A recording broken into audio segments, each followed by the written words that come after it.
तो दोस्तों आज इस वीडियो को देखकर चौंकिएगा नहीं, क्योंकि आज मैं जो आपको बताने वाला हूँ इसे जानकर आप लोगों की सोच फाइनेंशियल फ्रीडम को लेकर पूरी तरह बदल जाएगी और आप लोगों को समझ में आसानी से आ जाएगा कि फाइनेंशियल फ्रीडम है क्या। आखिर आसान भाषा में फाइनेंशियल फ्रीडम का मतलब होता है इतना पैसा या इतनी इनकम हम लोग कमाएं या रख लें, उसके बाद हमें और कुछ ना करना पड़े।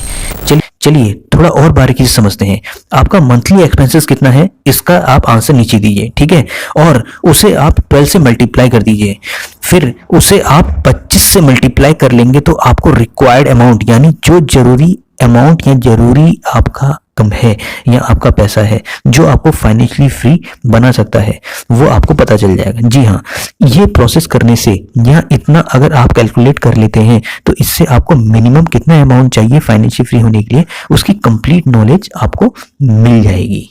चलिए इसे और अच्छे से समझते हैं एक ऋषभ नाम की कहानी से कि किस तरह उसने फाइनेंशियल फ्रीडम को अचीव किया और क्या क्या गलतियां नहीं होनी चाहिए फाइनेंशियली फ्री होने के लिए। सभी की तरह ऋषभ भी फाइनेंशियली फ्री होना चाहता था। जो चाहता था ना ही उसके पास कभी काम का कोई लोड हो और ना ही कोई चिंता, जो चाहे वो खरीद ले बिना किसी टैग के, जहां पर चाहे वहां घूम सके बिना किसी फी। लेकिन ज्यादातर लोग ये सोचकर बैठ जाते हैं जब तक ये समय आएगा तब तक तो हम बूढ़े हो जाएंगे, अगर तब तक हमें ये ऐशोआराम मिल भी जाए तो कुछ फायदा नहीं होगा, ना ही हम उतने पैसों का कभी फायदा उठा पाएंगे और ना ही मजे ले पाएंगे। लेकिन क्या ये जरूरी है फाइनेंशियल फ्रीडम बुढ़ापे तक मिले? जी हाँ दोस्तों, बुढ़ापे से पहले भी हमें फाइनेंशियल फ्रीडम मिल सकती है। जानिए कैसे। इससे पहले हम ये जानेंगे कि ज्यादातर लोग ऐसा क्यों सोचते हैं कि फाइनेंशियल फ्रीडम बुढ़ापे में ही मिल पाती है। पीजीआईएम रिटायरमेंट रेडीनेस सर्वे 2020 जो कि 8 मेट्रो 7 नॉन मेट्रो सिटी में 3000 लोगों में कंडक्ट हुआ था, लगभग 65% इंडियंस जो पहले ही फाइनेंशियली फ्रीडम होने पर बुढ़ापे वाली सोच रखकर बैठ जाते हैं, वो समय रहते किसी भी अपनी फाइनेंशियल प्लानिंग पर ध्यान नहीं देते, जिससे वो थोड़ा थोड़ा ही पैसा बचा पाते हैं और लास्ट में उनको वही मिलता है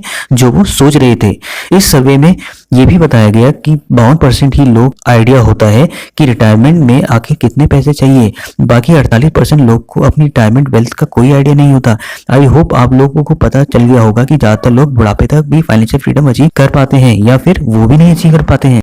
दोस्तों अगर आप 20 से 45 की एज में हैं तो यकीन मान लीजिएगा आपका जो टाइम है बहुत बड़ा हथियार है। इसी एज में अगर आप फाइनेंशियल प्लानिंग करके यूटिलाइज कर लेते हैं तो डेफिनेटली आपको फाइनेंशियल फ्रीडम अचीव करने के लिए बुढ़ापा नहीं देखना पड़ेगा, क्योंकि यहाँ मैं ऐसे तरीके बताने वाला हूँ जिसकी हेल्प से आप खुद पर बिना प्रेशर डाले काफी ज्यादा पैसे बचा पाएंगे। वीडियो में अंत में जो तरीके बताया गया है वो तो आपके लिए और ज्यादा बेनिफिशियल होने वाला है, इसलिए पूरी वीडियो को बहुत ध्यान से देखना और नोट्स भी बनाते हुए चलना। Now let's begin. सबसे पहले एक मेजरेबल गोल बनाएं। जैसे एक क्रिकेट मैच में पहली इनिंग के बाद बैटिंग करने वाली टीम एक स्कोर खड़ा करती है जिसको सामने वाली टीम को हर हाल में पूरा करना होता है सेकंड इनिंग में जीतने के लिए। अब खुद सोचिए जरा क्रिकेट मैच में स्कोर नाम की कोई चीज ना हो तो कैसा होगा। स्कोर के बिना कोई भी स्पोर्ट्स आप इमेजिन नहीं कर सकते दोस्तों।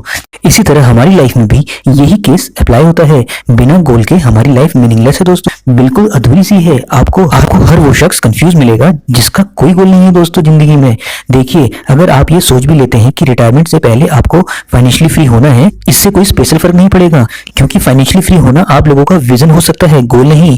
क्योंकि आपका गोल तब डिसाइड होगा जब आपको ये पता होगा कि किस एज में या किस एज तक आपको कितने पैसे में पहुंचना है या कितनी अर्निंग करनी है। फॉर एग्जाम्पल ऋषभ की एज अभी 23 साल की है और वो अभी 20,000 पर मंथ कमाता है, और अगर वो ये गोल सेट कर लेता है 25 साल के होने तक वो अपना स्किल डेवलपमेंट इस हद तक कर लेगा कि उसकी जो मंथली इनकम है 20,000 नहीं बल्कि 50,000 हो जाएगी, तो फिर उसको अपने लिए एक बहुत बड़ा रीजन मिल जाएगा कि आखिर क्यों उसे अपनी स्किल को बढ़ाते रहना चाहिए। जैसे ही वो 25 से 50,000 पर मंथ पर आ जाए तो अपनी 27 से 30 साल की एज का एक इनकम गोल सेट कर ले। इसी तरह एज के साथ आपके स्किल और इनकम गोल सेट दोनों ही बढ़ते चले जाएंगे दोस्तों। इसी तरह अगर गोल सेट करते चले जाएंगे तो 30 से 40 की एज में आपकी इनकम लाखों में होगी फ्रेंड्स। सेकंड नंबर पर आता है रिकॉर्ड और expenses between online and offline. पहले की टाइम की अगर बात की जाए तो बहुत दूर दूर तक पैदल चलकर सामान लेने जाना होता था और अलग अलग जगहों में छानबीन करके चीजें खरीदते थे दोस्तों कि कहीं हम लुट कर घर ना आ जाएं। लेकिन मॉडर्न टेक्नोलॉजी ने दूर की शॉपिंग को ऑनलाइन कर दिया है। आज हमें कुछ भी खरीदना हो तो बस मोबाइल निकालकर ऑर्डर देने की जरूरत होती है और चीजें घर पर ही पहुंच जाती है। इससे हमारा काम तो आसान हो रहा है, दूसरी तरफ इससे हमारा बजट भी बिगड़ रहा है, क्योंकि जब भी हम कुछ ऑनलाइन खरीदते हैं तो फिक्स प्राइस होने की वजह से उसकी एक्चुअल वैल्यू का अंदाजा नहीं लगा पाते हैं। हो सकता है जो चीज हमें ऑनलाइन 5,000 की मिल रही हो वो कहीं ऑफलाइन 3,000 की मिल रही होगी। लेकिन हम इन चीजों को कंप्लीट इग्नोर कर देते हैं कि कौन जगह जगह धक्के खाकर अपना टाइम बर्बाद करे। देखो ये बात बिल्कुल सही है कि पैसों से ज्यादा टाइम की कीमत होती है, लेकिन टाइम बचाने के चक्कर में आप धड़ाधड़ ऑनलाइन शॉपिंग किए जा रहे हो आंखें बंद करके। विश्वास करो दोस्तों, कुछ ही सालों में आप इतना पैसा वेस्ट कर चुके होगे जो आप सोच भी नहीं सकते। अगर आप सही में प्रूफ देखना चाहते हो तो अभी आप ऑनलाइन शॉपिंग हिस्ट्री में जाओ और जितनी भी चीजें आपने ऑनलाइन खरीदी हैं उन्हें आप ऑफलाइन बिक रही चीजों से कंपेयर करके देखो। मैं गारंटी देता हूँ इसकी। मैं ये नहीं कह रहा कि आप ऑनलाइन शॉपिंग ही बंद कर दो, ऑनलाइन केवल उन चीजों को ही खरीदो जिन्हें देखकर आपको ये लगे कि ऑफलाइन मिल पाना मुश्किल है। अगर आपने ये हैबिट बना ली तो आप काफी पैसा सेव कर पाओगे। इसलिए ऑनलाइन केवल उन चीजों को खरीदो जो आपको ऑफलाइन रेयरली अवेलेबल है और अपनी सेविंग को बचाओ ज्यादा से ज्यादा। तीसरा तरीका है find the ways to cut your spendings. देखो दोस्तों, अगर आप बहुत कोशिश करने के बाद भी अपना पैसा सेव नहीं कर पा रहे हैं तो आपके पास दो रास्ते होते हैं, या तो कुछ भी करके अपनी इनकम को बढ़ाना या फिर खर्चों को कम कर लेना। अगर आप कुछ ऐसा काम करते हैं जिसमें आपको फिक्स सैलरी मिलती है तो जल्दी इनकम बढ़ा पाना मुश्किल होगा। जब तक दूसरी सोर्स ऑफ इनकम नहीं आ जाती तब तक आपको दूसरा रास्ता चुनने की जरूरत हो सकती है, जो है अपने खर्चों को कम करना। इससे पहले आपको अपनी लाइफ में ट्विस्ट लाना होगा, मतलब अगले महीने तक आपको वैसे ही नॉर्मल खर्चा करना होगा जैसे पहले करते आ रहे हो, लेकिन इस महीने आपने जो भी छोटा या बड़ा सामान लिया है सबकी एक लिस्ट बना लेना।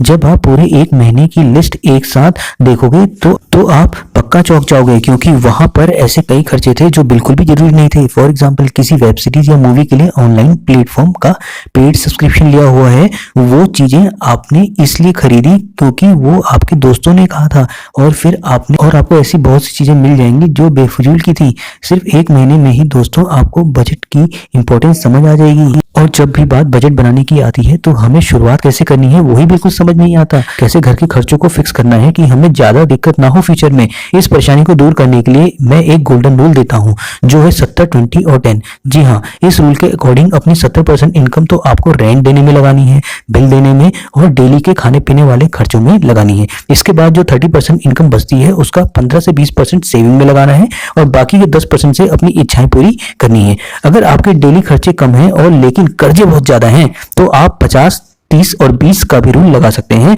इसे आप ऊपर नीचे जरूरतों के अनुसार कर सकते हैं। बाकी इसके अलावा आपको एक बहुत इंपॉर्टेंट चीज यहाँ पर बताना चाहूंगा, जब भी आपको बहुत महंगी चीज खरीदने का मन करे तो उस चीज को खरीदने से पहले आप केवल 15 दिनों तक वेट कर लीजिए।